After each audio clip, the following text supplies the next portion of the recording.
Model sistem umum pada perusahaan merupakan penyederhanaan objek yang terdiri dari berbagai jenis model yang digunakan oleh perusahaan beserta kegunaan model itu sendiri yang mempengaruhi juga di perusahaan agar mempermudah pengertian, komunikasi, dan memperkirakan masa depan.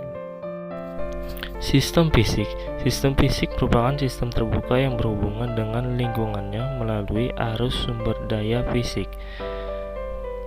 Sistem fisik terbagi atas 4, yaitu arus material. Material input diterima dari pemasok bahan mentah dan komponen rakitan. B. Arus personil. Input personil berasal dari lingkungan yang biasanya diproses oleh fungsi sumber daya manusia, kemudian ditugaskan ke berbagai area fungsional di mana mereka terlibat dalam proses transformasi baik langsung maupun tak langsung. C. Arus mesin. Mesin-mesin diperoleh dari pemasok dan biasanya berada untuk jangka waktu lama.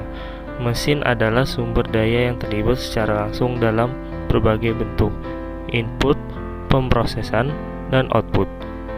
D. Arus uang.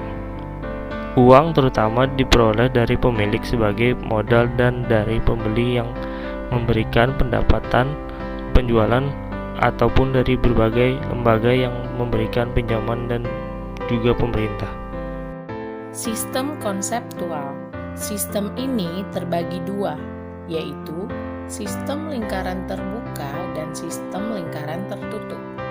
Sistem lingkaran terbuka adalah suatu sistem tanpa umpan balik ataupun mekanisme pengendalian. Sedangkan sistem lingkaran tertutup adalah suatu sistem yang memiliki umpan balik dan mekanisme pengendalian. Dimensi-dimensi informasi. Saat para manajer menentukan output yang harus disediakan para pengolah informasi, mereka mempertimbangkan 4 dimensi dasar informasi, di antaranya relevansi, akurasi, ketepatan waktu, dan kelengkapan.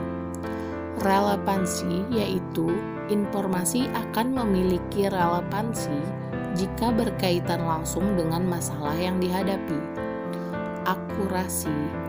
Semakin tinggi presentasi ketelitian, maka semakin baik pula tingkat akurasi suatu informasi. Ketepatan waktu. Informasi harus tersedia saat dibutuhkan agar situasi tetap terkendali. Manajer harus bisa mendapatkan informasi yang menjelaskan apa yang sedang terjadi sekarang, bukan apa yang terjadi pada waktu lampau. Kelengkapan. Informasi yang menyajikan gambaran secara lengkap dari suatu masalah sangat dibutuhkan. Manajer harus bisa mendapatkan informasi yang menjelaskan masalah atau pemecahan. Penggunaan model sistem umum. Tidak mudah untuk menghubungkan model sistem umum dengan suatu jenis perusahaan yang lain. Model tersebut digunakan untuk menjelaskan organisasi yang memberikan pelayanan. Tujuannya adalah untuk menunjukkan bahwa model tersebut bersifat umum dalam arti yang sebenarnya dan memberikan struktur dasar untuk melakukan analisis terhadap berbagai jenis organisasi. Supermarket.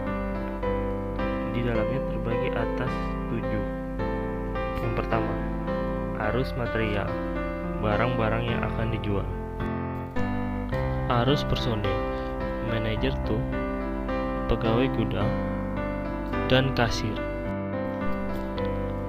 Arus uang, pemasukan yang disediakan oleh pembeli dan pengeluaran kepada pemasok, pegawai, dan pemilik.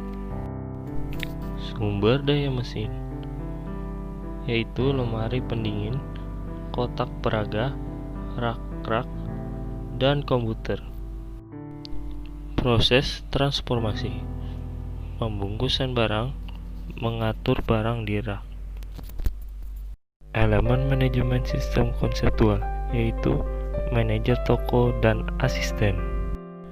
Dan yang terakhir adalah pengolah informasi, yaitu komputer dan pembaca beserta kasir.